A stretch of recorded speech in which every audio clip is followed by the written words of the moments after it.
This is My Next Question, a Jewelers of America and National Jeweler podcast, sponsored by Darm International. Hello and welcome to My Next Question, a Jewelers of America and National Jeweler podcast. I'm Amanda Gizzi.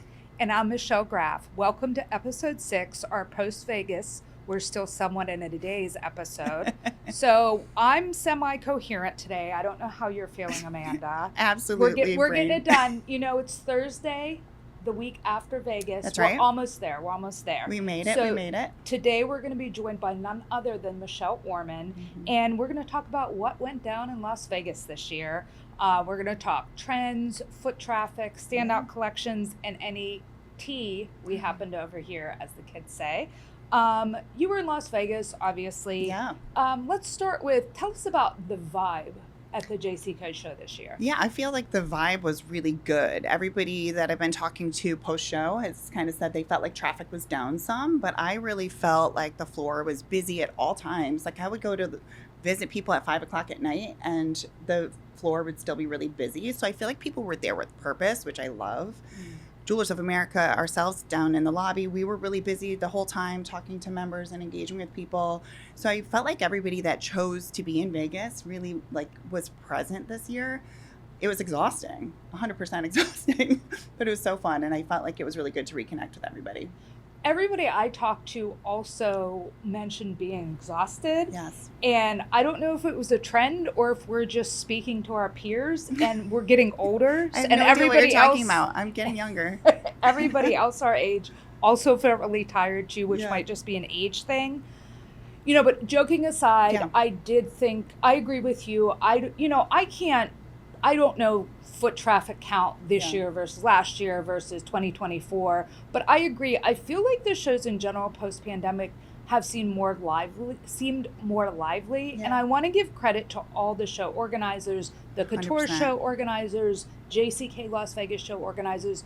I feel like post-pandemic particularly, and perhaps that's partly because it's so hard to remember anything pre-pandemic, but it feels like they've really stepped it up in terms of like making the shows like an experience. Like you have the show, but then you have all these kind of activities there around it. And I feel like exhibitors like kind of have done the same. So the shows to me are all really good. And I agree with people being there with intention, that the people that were there to buy. And maybe there weren't as many bodies, but the people that there were engaged. Yeah. I didn't see as much jewelry as you did, Amanda. So I don't know what I was doing. I was doing a bunch of interviews. I was running around. I know I was busy. You're being a superstar. It happens. Yeah, it happens. Tell us about some of the trends and interesting collections you saw at JCK. Yeah, so I feel like there was a lot of what we call newness this year, which was great. It was definitely another year of newness. Last year, that was like the word of 2025, and I feel like it continued into 2026. And I felt like there were a lot of like standout collections, but it was also really great to see new designers on the floor. And I know that we'll talk about that a little bit later, but it was great to see, first time exhibitors there who are, showing up, some that were like, I don't even know if I need to be here, but I want to be here. So it was nice to see that for sure. I really loved the BIJC collection at the JCK show. Lauren Newton in particular, just really had a lot of those standout trends that we're going to talk about. Mini charms, adorable high quality pieces. The robot, the mini Pez dispenser. Oh, sorry, we can't call it a Pez dispenser. The mini dispenser that looks like a Pez dispenser. The mini candy dispenser. It's adorable. We loved that. And she was, she's just a superstar. So it's great to see her as well as a lot of other people. I really loved, which I thought was really interesting and indicative of the times really, is the Stuller Demi-Fine collection that they launched this year. I thought that was really fascinating. Rolling out a Demi-Fine as a nod to the high price of gold, obviously, the high price of materials. So just offering their retailers a really high quality Demi-Fine collection. I thought that was really interesting. And they also had to roll out with it education. So that was, good to see how they're sort of reacting to the needs of their retailers and how they can help their retailers obviously sell more jewelry. So how to care for the pieces. Obviously, we know Demi-Fine is not fine. Right. So it how doesn't to talk to consumers about what exactly they're getting. What does it mean? Manage their expectations. How do you need to care for it? How are you going to keep it looking new? What should you not do Right. with it, which is really important. So that was really good. Bravani, I thought, also showing of the times. They had a couple new collections, one ceramic with adjustable bracelets, so the bracelets that actually stretch with actual precious metals in them, so diamonds and gemstones with the ceramic, which was really cool. But just to show like diversity of, for the consumer to be able to have things that stretch. Ton of stretch pieces at the show. I saw Yep. Royal Chain. Obviously, we know the super high end, versions as well. So there's just a lot of interesting things that I think are bigger symbols of what we're seeing with consumers today. Yes. So those were some of my my standouts. A couple of the big trends, which I think we'll talk about: charms, and more charms. The micro mini charm trend, definitely carrying through, again, that high quality. And dare I say, are you ready for this, Michelle? What do you think one of my top trends is from the show? It can't be two-tone, It is is two-tone. Your 100% favorite. two-tone. Two-tone was everywhere. I have to say. Much to your chagrin. I have to say, though, here's the thing about two-tone, and yes, controversy heard around the world, that I don't like two-tone. There were so many pieces that I walked away going, I really love that piece. Like Lionheart has this amazing white, gold, and yellow gold ear cuff, one of each, super cute. Lika Behar had a gorgeous silver chain with one high carat yellow gold link in it. Beautiful. I would totally wear that. So I'm just here to say that there are some two-tone pieces that I actually enjoyed at the show, and it was great to see it as a trend. But we all know a lot more goes on Yeah. at jewelry shows than just seeing jewelry and talking about trends. Mm-hmm. So we're going to talk a lot more about that right after this break. Stay with us.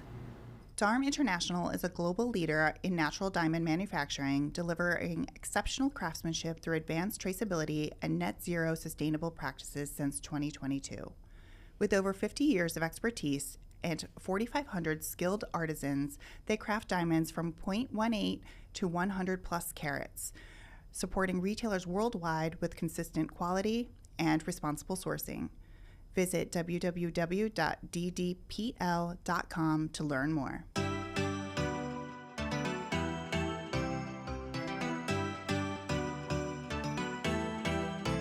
As we all know, jewelry never sleeps, and neither did we last week in Las Vegas.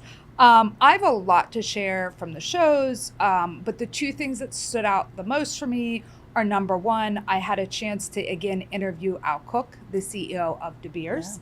Yeah, major. And number two, I had a little post-show security briefing, if you will, with JSA Executive Vice President Scott Guginski.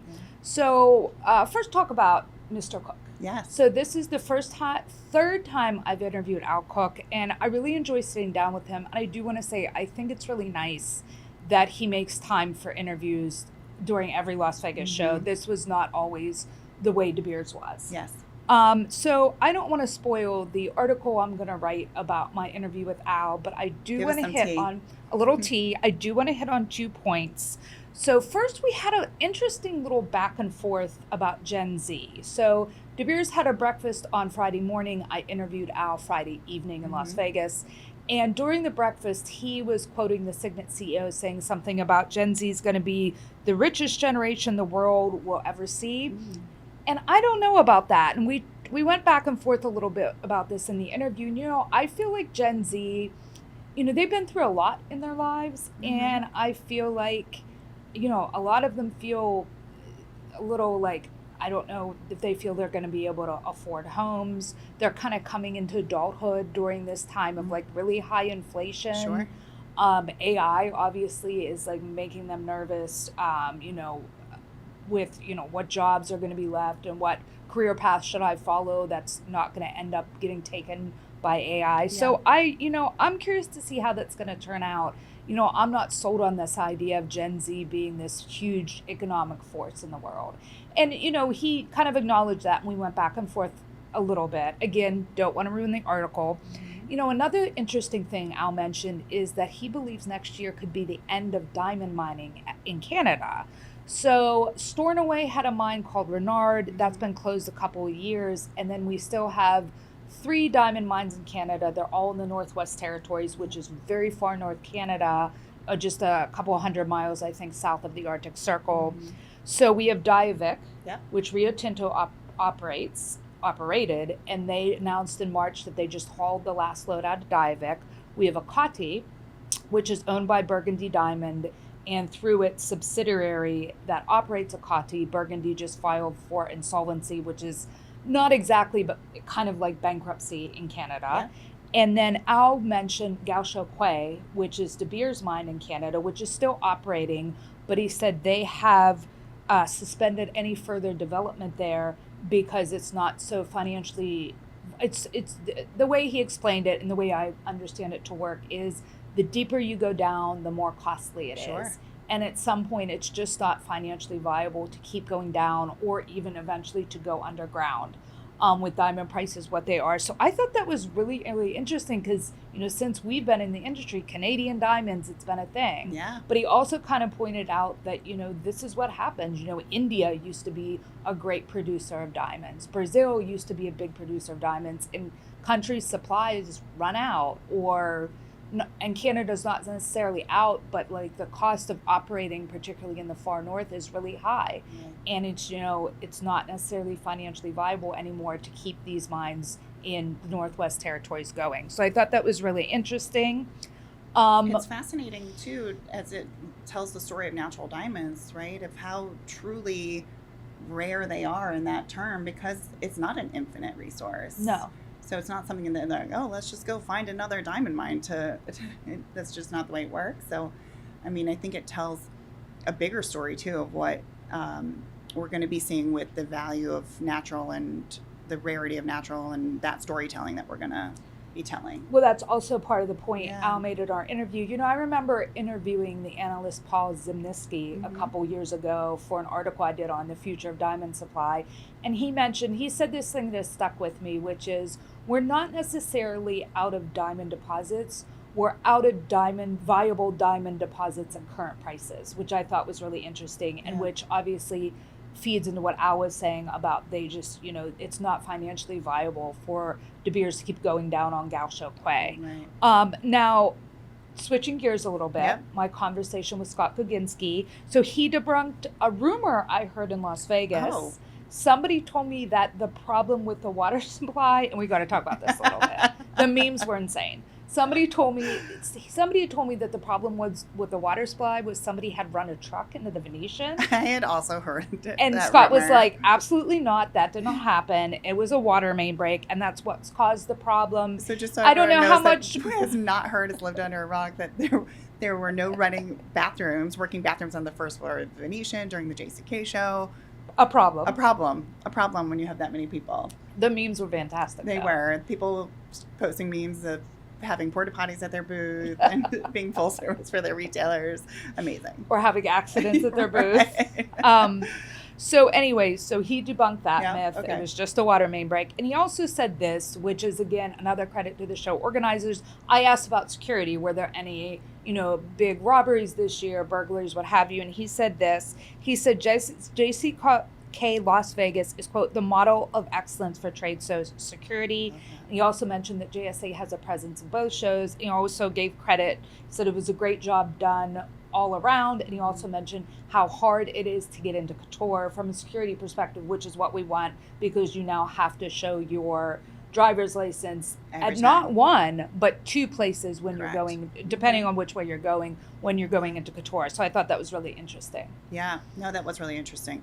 I thought they did a great job. I felt safe at all times when I was on the show floor. I definitely think it's a good idea for everyone to be reminded of simple things like taking off your show badge when you leave the show floor. That was one of the things Scott mentioned. He's like, one thing I would like to see next year is some signage that reminds people to take your show badge off and secure it when you leave the floor. Yeah, absolutely. And I think sometimes people just forget they have it on.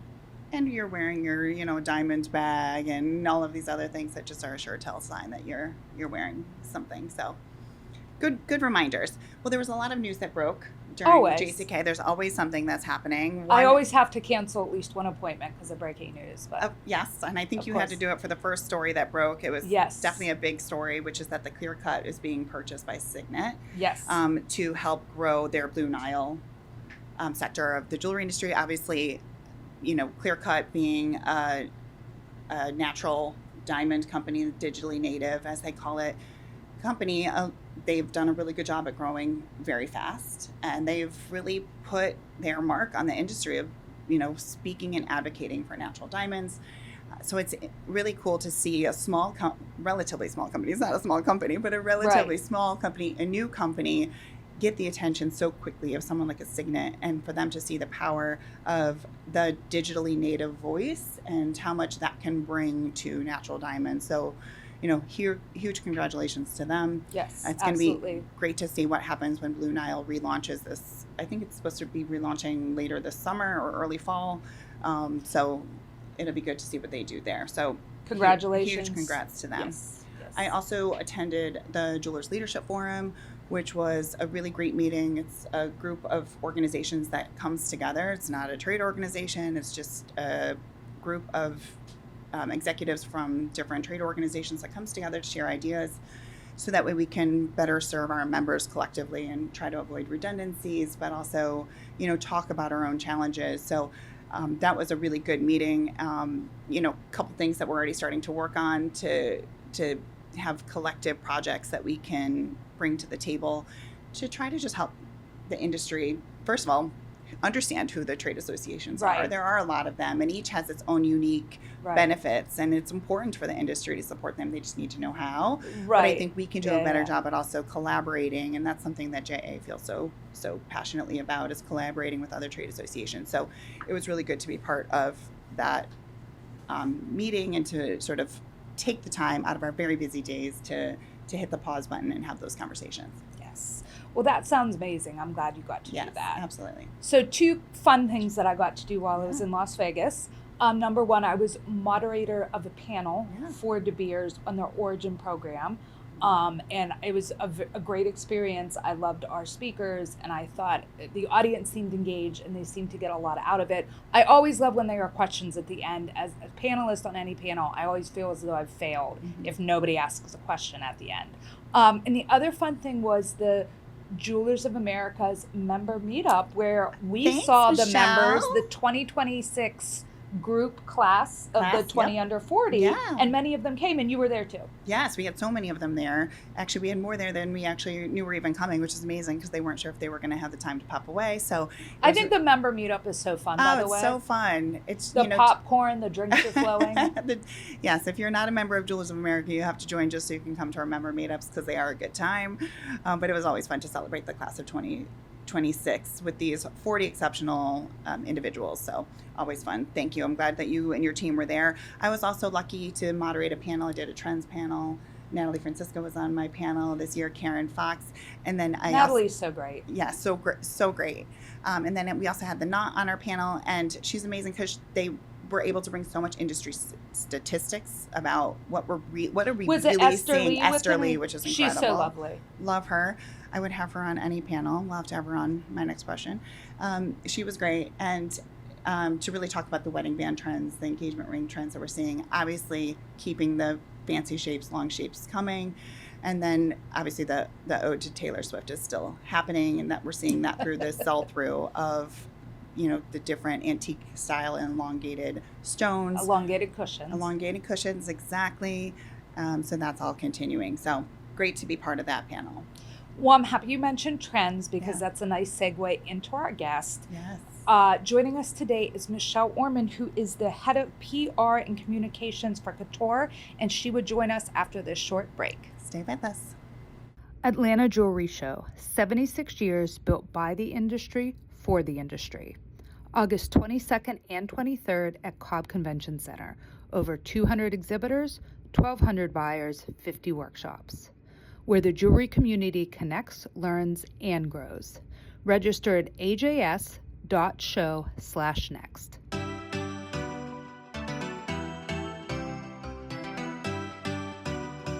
Hi, Michelle. Welcome to My Next Question. Thank you so much for being with us. Hi, it's so great Michelle. to be here. Hi, thank you so much for having me.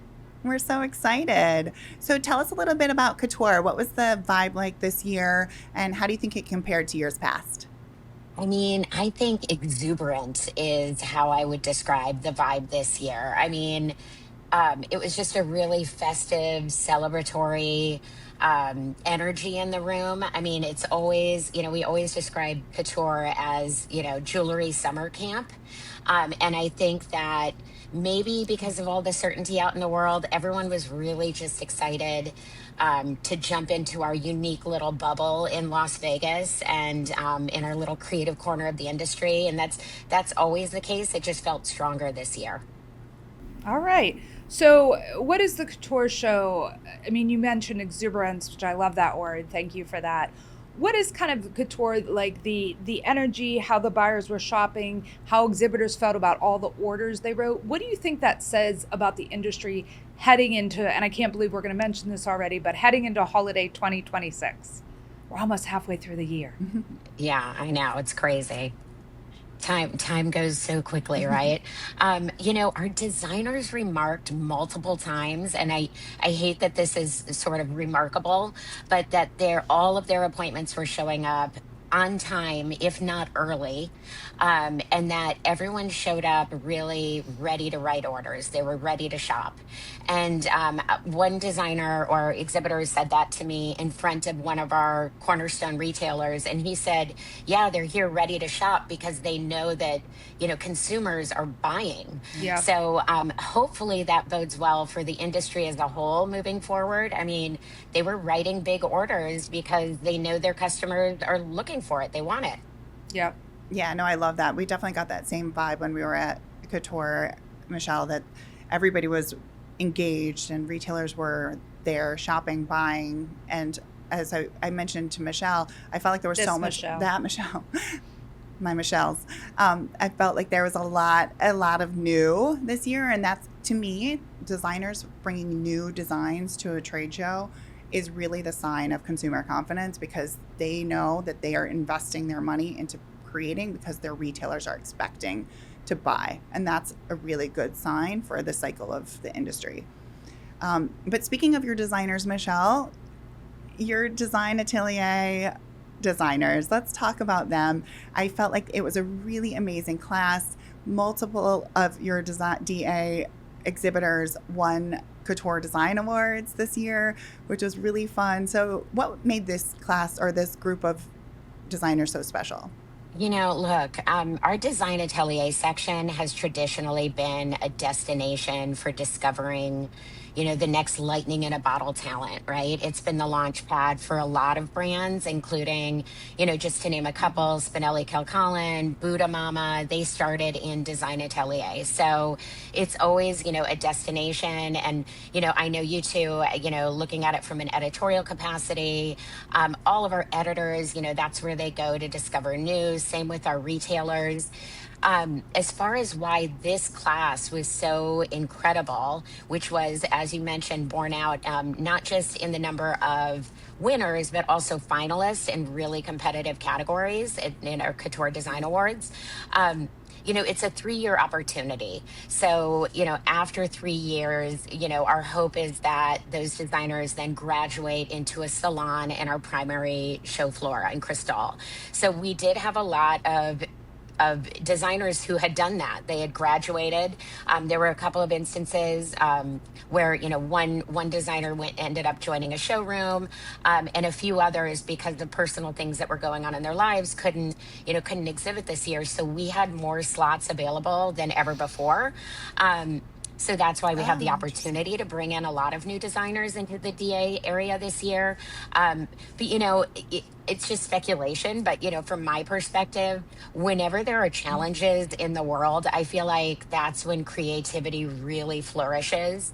And without getting into it, we all know that there's a lot going on in the world right now. And I think that we saw that in this like extreme level of creativity throughout the show, but specifically in the design atelier section of the show.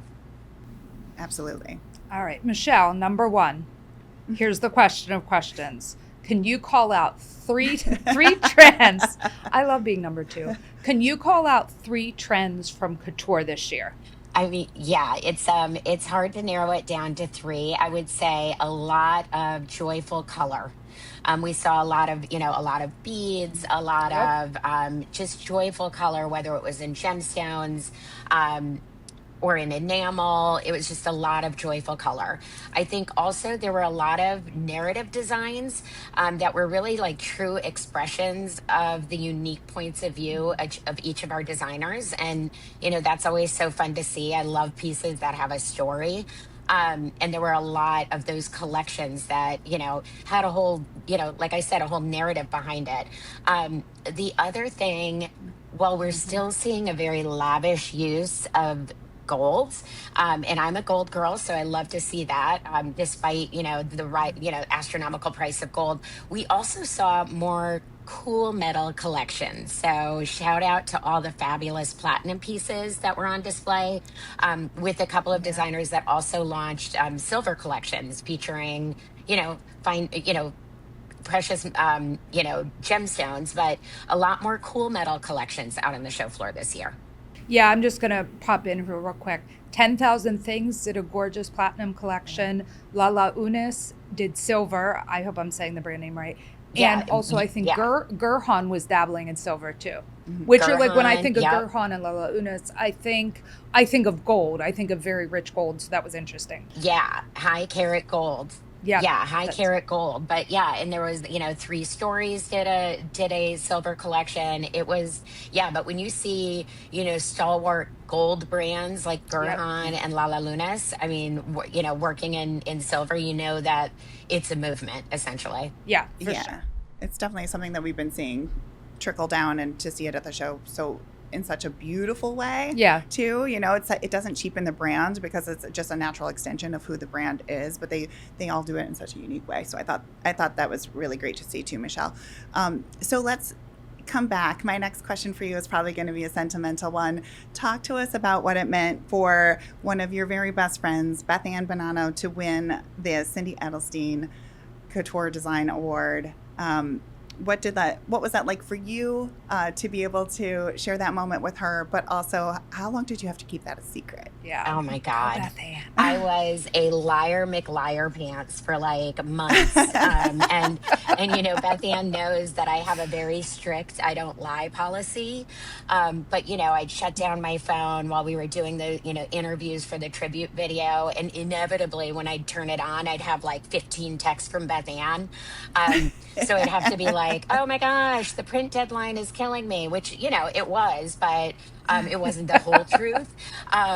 So we kept this circle of trust very, very small. It wasn't until the final hour that we expanded it beyond, there were a couple of members from the team, literally 3 members from our team that knew about it. And everybody who was in the video, obviously, and it was in the final hour, we had to loop in some of, the GEMS project team to be able to facilitate, saving seats, ensuring that she went back to her room and changed because, in typical Beth Ann fashion, she's like working until the final hour and then, then going into the theater. So they were able to convince her to go back and freshen up a little bit. But, she's literally been nominated. And she wasn't hundreds of suspicious times. about that? I don't think so. I mean, I don't know. She says she had no idea, but who knows? Because that speech that she gave, that sounded like she rehearsed it in the mirror like 300 times. But she's great off the cuff. So, but like I said, she was, It was beautiful. she was nominated hundreds of times of the year, and so for her to receive the honor on the 10th anniversary of Cindy's passing. And for Remy, Cindy's daughter, to be in the room, who, Cindy, Beth Ann's always been very nurturing towards Remy. It made it just more meaningful than ever. It was really, really an exciting part of the night and of my whole year, frankly. Beautiful. Yeah, it was. I can't believe it's been a decade since we've been without Cindy. I know. I remember hearing of her passing like it was yesterday. But such a big congratulations to Beth Ann. I sent her a congratulatory text, and of course she sent back super sweet reply. So well deserved for her. I was so happy for her. We were screaming. She was crying. I had a tear in my eye. It was great. Michelle, my next question is also going to be our last question for this segment. Here it is. Describe Couture 2026 in one word. Well, I've already used exuberant, so let me use jubilant. I was going to say you can't use exuberance again, so. What did you say? Sorry. I, jubilant. I broke out my thesaurus. Come on. Oh, No, it really was jubilant. I mean, there was just such a sense of joy throughout the whole yeah. show, and yeah, and everybody, sending me all these congratulatory. You must be so proud. Of course, I do my best, Joe Namath. I'm like, yeah. What about the 4 things I didn't do right? But everyone's very, very happy, and everyone's just super excited, and you saw it at the design awards, and I love to see it, how these designers really love one another, and they're all really rooting for one another.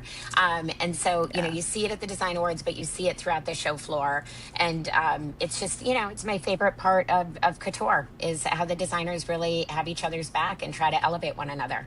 Yeah, I agree with it. It was indeed a very joyful show, and I'm definitely saw a lot of jewelry and people that brought me a lot of joy.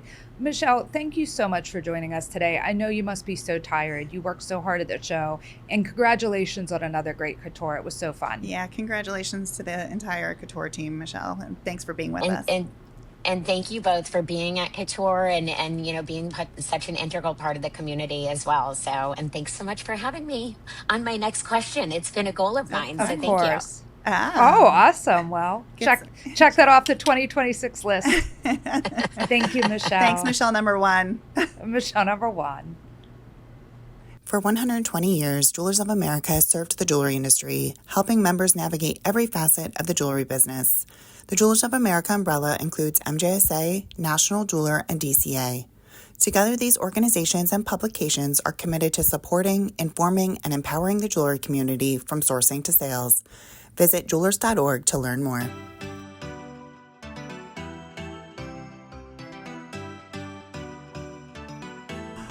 On the last episode of My Next Question, the hot takes continued as Michelle talked about how she really feels about lab-grown diamonds.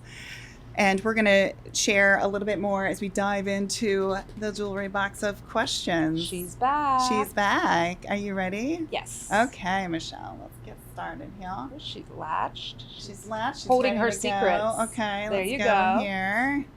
Okay, Michelle. Ooh, what was your favorite new collection that you saw in Las Vegas? Ooh, favorite new collection. I was hoping to get another question because collection is hard for me. There was so much good jewelry. Mm-hmm. I feel like I say this all the time, but Lauren Harwell Godfrey and her, I think it was called Stay Gold. It was Gold good. Rush. And just like the way she, and I told her this when I was at the booth, the way she can like do something that's like trendy and timeless is unmatched. Mm-hmm. Like, it's kind of like coming on the back of this Western trend, and it's kind of also like playing to the high price of gold. Like, let's just go in. It's gold. Gold's expensive. Yeah. It's a gold rush. It's a modern gold rush. Let's just go in.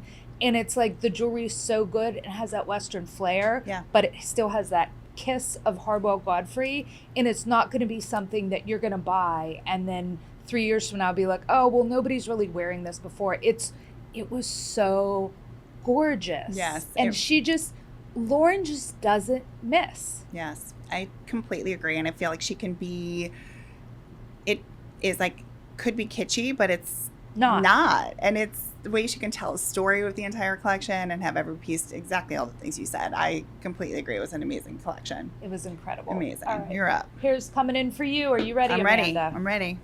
Mm-hmm. What was your favorite individual piece of jewelry that you saw in Las Vegas? Individual piece of jewelry. Oh my gosh. It's like picking a favorite child. I mean, I just had to do something very similar, so I sympathize with you. I would say, okay, so one of our, honestly, I feel like it was the Zanzi ring that won the Couture Design Awards. That ring with the gray tones and all the different color variation of all the, black to gray, and she's just hit her stride. Hiba, yes, of course. Hiba has really just like hit her stride, and it's like that piece in particular just like is living rent free in my brain. So Yeah. absolutely. happy. She also doesn't miss. No, she doesn't. She's great. She's Yeah, fantastic. Absolutely. All right, you're up. Let's see what we got here, Michelle. What are you getting? What are you getting in there? I keep closing my eyes just for no reason at all. I'm not even involved in picking. You want to be surprised. Oh, what was your highest step count? I looked at this the other day. I got up over 12,000 one day, but I also want to say I don't have an Apple Watch. I just keep step counts on my the little heart app thing Yep. on your iPhone. So you missed a lot. I think so. I think sometimes it's not 100% accurate, but I think 12,000 is pretty solid. Somebody told me the other day that they hit 15,000 one day. My heart app registered 18,000 Wow. on just my phone. Oh my God. The first day of the show, Thursday. Okay. Wow. Crazy. Yeah. Crazy amount of steps. All right. You're That up. is insane. Okay. All right. So this is question 2 for you, correct? I think so. Oh God. You love these. Oh, no. How do you feel about white metal versus yellow? I feel good about white metal versus yellow. Okay. All right. No. I feel like white metal's having a moment. I really do. I did my Amanda style file and the white metal comeback, cool down for summer.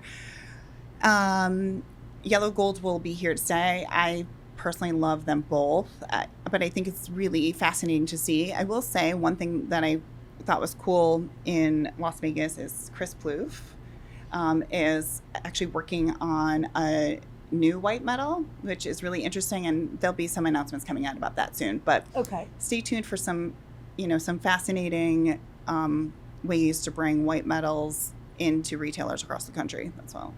I'll leave it there. But very, very interesting. I hope Chris Plouffe isn't working on any two-tone. Two-tone. Hey, two-tone's where it's at. Two-tone is where it's at. All right, you're up.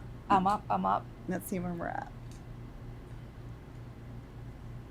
Oh, what do you do in your hotel room at night, Michelle? Keep it PG. So I will say that Michelle Orman, our guest on this episode, once gave this very good piece of advice about going to Las Vegas, which is to try to keep your routine as close to your routine at home as you can. Okay. Like bring some familiar things. Like I usually listen to NPR in the mornings, so I do that in the mornings. So in the evenings, I brought my whole skincare regimen and I did my skincare each evening. Very important to stay hydrated and moisturized there. So I would take out my contacts, wash my face, do the whole skincare thing. And then I always bring a book to Las Vegas. I love to unwind in bed at night with a book. I turn the air conditioning down to 68 because I'm not paying for it. Yep. And I was reading Christina Applegate's memoir, You with the Sad Eyes. It's excellent. I love that you have time to read in Las Vegas. I go back to my room and I crash. Yeah, no. Because I don't stay out late. I don't know what you're talking about. All right. All right. Last question. What was the best meal you had in Vegas? Oh. I knew it had to be that popcorn at the member meetup. It was so good. It seriously might have been. That actually was dinner one night because I went to the Couture Design Awards and I did not eat. And then I went straight and I met somebody for a quick little drink before I went back to my room. And I was like, I can't be bothered with dinner. So I actually had the Venetian popcorn for dinner one night. It was not the best meal that I had. I don't go out to fancy meals when I'm there because I tend to be at all industry events. So I will say that it was probably during the JLF brunch at Yardbird. Ooh, Yardbird nice. always does a really good job. So yeah, they do. A little egg white frittata and a little cinnamon roll. We did a whole bunch of mixed things, so it was delicious. A little cheese, a little cheddar biscuit never hurt anybody. No, it didn't. Do I have one more question for you, or are we done? I think we're done. Okay, we're done. That was fun, Michelle. Another great jewelry box of fun. Well, thank you so much for joining us for my next question. Don't forget to subscribe to my next question wherever you get your podcasts, and follow us on Instagram at Jewelers of America Members and National Jeweler for all of the latest jewelry news. And we'll be back next month with another great episode. Take care. Bye.